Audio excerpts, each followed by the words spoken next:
রান্নাঘরের খুবই পরিচিত একটা মশলা রসুন, কিন্তু এর উপকারিতা কি শুধু রান্নার স্বাদ বাড়ানোতেই শেষ? উম, না না। আজ আমরা হাতে থাকা যে তথ্যগুলো পেয়েছি তার ভিত্তিতে রসুনের স্বাস্থ্যগুণ নিয়ে একটু বিস্তারিত আলোচনা করব। এর সেই প্রাচীন ব্যবহার থেকে শুরু করে আজকের দিনের পুষ্টি উপাদান অনেক কিছুই আছে। হ্যাঁ, আমাদের লক্ষ্য হবে এর সবচেয়ে জরুরি দিকগুলো, উপকারিতাগুলো সহজে বোঝা। ঠিক।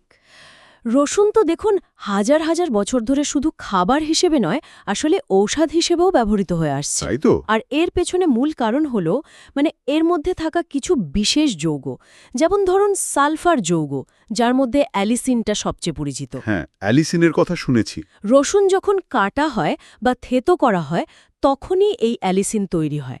আর এর যে একটা ঝাঝালো গন্ধ বা অনেক স্বাস্থ্যগুণ, তার জন্য এই অ্যালিসিনকেই দায়ী করা হয় আর কি। একদম। আর তথ্য বলছে শুধু অ্যালিসিন নয়, এতে vitamin B6, vitamin C, selenium, manganese এগুলোও আছে। আর আছে অ্যান্টিঅক্সিডেন্ট। হ্যাঁ, অ্যান্টিঅক্সিডেন্ট এই অ্যান্টিঅক্সিডেন্ট মানে তো হলো সেই সব উপাদান যা আমাদের শরীরের কোষগুলোকে এক ধরনের ক্ষয় অক্সিডেটিভ স্ট্রেস থেকে বাঁচায়। ঠিক। এই অক্সিডেটিভ স্ট্রেস তো আবার বার্ধক্য ডেকে আনে, নানা রকম রোগও বাধায়। একদম। আর এই সব উপাদান মিলেই কিন্তু রসুনকে এতখানি শক্তিশালী করে তুলেছে।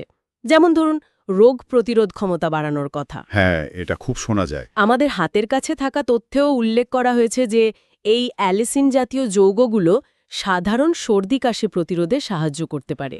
বাহ! শুধু সর্দি কাশি না, আমি দেখছি হার্টের স্বাস্থ্যের জন্য রসুনের উপকারিতার কথাও বেশ জোরে সোরেই বলা হয়েছে। ও হ্যাঁ, হার্টের ব্যাপারটা খুব গুরুত্বপূর্ণ। এখানে যা দেখছি, রসুন নাকি রক্তে যে খারাপ কোলেস্ট্রল LDL সেটার মাত্রা কমাতে পারে, আর উচ্চ রক্তচাপ কমাতেও সাহায্য করে। ঠিক। এই দুটো জিনিস নিয়ন্ত্রণে থাকলে তো হার্ট অ্যাটাক বা স্ট্রোকের মতো বড় বিপদগুলোর ঝুঁকিও কমে আসে। এই বিষয়টা কিন্তু খুবই জরুরি।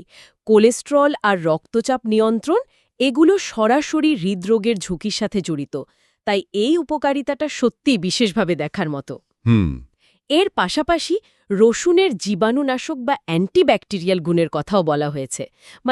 এটা শরীরে ক্ষতিকর ব্যাকটেরিয়ার বৃদ্ধি আটকাতে সাহায্য করতে পারে আর কি। হ্যাঁ, আর এর সাথে প্রদাহ কমানোর ক্ষমতার কথাও তো উল্লেখ করা হয়েছে, অ্যান্টি ইনফ্ল্যামেটরি গুণ। ঠিক, ইনফ্লেমেশন কমায়। শরীরের ভেতরে যে দীর্ঘস্থায়ী প্রদাহ বা ইনফ্ল্যামেশন, সেটা তো অনেক ক্রনিক রোগের কারণ হতে পারে। একদম। এছাড়াও দেখছি রক্তে শর্করার মাত্রা নিয়ন্ত্রণেও এর একটা সম্ভাব্য ভূমিকার কথা বলা হচ্ছে। ডায়াবেটিস রোগীদের জন্য এটা তো বেশ আশার কথা হতে পারে। তাহলে দেখা যাচ্ছে এই ছোট্ট একটা রসুনের কোয়া, এর মধ্যে কত রকমের উপকার লুকিয়ে আছে। হ্যাঁ। কিন্তু প্রশ্ন হলো, এই উপকারগুলো পাওয়ার সবচেয়ে ভালো উপায়টা কি? কিভাবে খেলে ভালো? এই তথ্যে একটা বেশ মজার পরামর্শ দেওয়া হয়েছে। বলছে কাঁচা রসুন খাওয়াই নাকি সবচেয়ে ভালো। ও, কাঁচা? হ্যাঁ, বিশেষ করে খালি পেটে 1 বা 2 কোয়া, তাহলে নাকি এর উপাদানগুলো শরীরে খুব ভালোভাবে শোষিত হতে পারে। তবে এখানে একটা কিন্তু আছে। ঠিক ধরেছেন। সতর্কতাটাও খুব জরুরি। যে কোনো কিছুই তো অতিরিক্ত ভালো না। না, একদমই না। এখানে পরিষ্কার বলা আছে, বেশি রসুন খেলে হজমের সমস্যা হতে পারে, যেমন গ্যাস, অ্যাসিডিটি, কারো কারো তো বুক জ্বালাও হতে পারে। আর শুধু পরিমাণের বিষয় নয়, কিছু নির্দিষ্ট স্বাস্থ্য অবস্থাতেও কিন্তু সাবধান থাকতে বলা হয়েছে। যেমন ধরুন যাদের স্বাভাবিকভাবেই রক্তচাপ বেশ কম থাকে, লো ব্লাড প্রেশার আর কি, আচ্ছা। বা যারা রক্ত পাতলা রাখার জন্য কোনো ঔষধ খান, তাদের রসুন খাওয়ার আগে অবশ্যই ডাক্তারের সাথে কথা বলে নেওয়া উচিত। কেন? কারণ রসুন রক্তচাপ আরও কমাতে পারে, আমার রক্ত জমাট বাঁধার প্রক্রিয়াকেও একটু ধীমা করে দিতে পারে। ও আচ্ছা আচ্ছা। এছাড়া যাদের হজমের দীর্ঘমেয়াদী সমস্যা, ধরুন IBS আছে, তাদের ক্ষেত্রেও রসুন সমস্যা বাড়িয়ে দিতে পারে। তাই এটা প্রাকৃতিক হলেও সবার জন্য সমানভাবে কাজ নাও করতে পারে। হুম। তাহলে সব মিলিয়ে যা বোঝা গেল, রসুন সত্যিই একটা দারুণ প্রাকৃতিক জিনিস। রোগ প্রতিরোধ ক্ষমতা বাড়ানো, হার্টের যত্ন নেওয়া, এমনকি ব্লাড সুগার কন্ট্রোলেও হয়তো এর ভূমিকা আছে। তবে এর থেকে আসল উপকার পেতে হলে পরিমিত পরিমাণে খেতে হবে, আর নিজের শরীরের অবস্থা বুঝে ব্যবহার করাটাই বুদ্ধিমানের কাজ হবে। একদম। আর এখানেই একটা জিনিস ভাবার জন্য থেকে যায়। আমরা যে তথ্যগুলো নিয়ে কথা বললাম, সেগুলো মূলত পর্যবেক্ষণ আর ঐতিহ্যগত ব্যবহারের উপর ভিত্তি করেই জানা গেছে। হ্যাঁ, তা তো বটেই।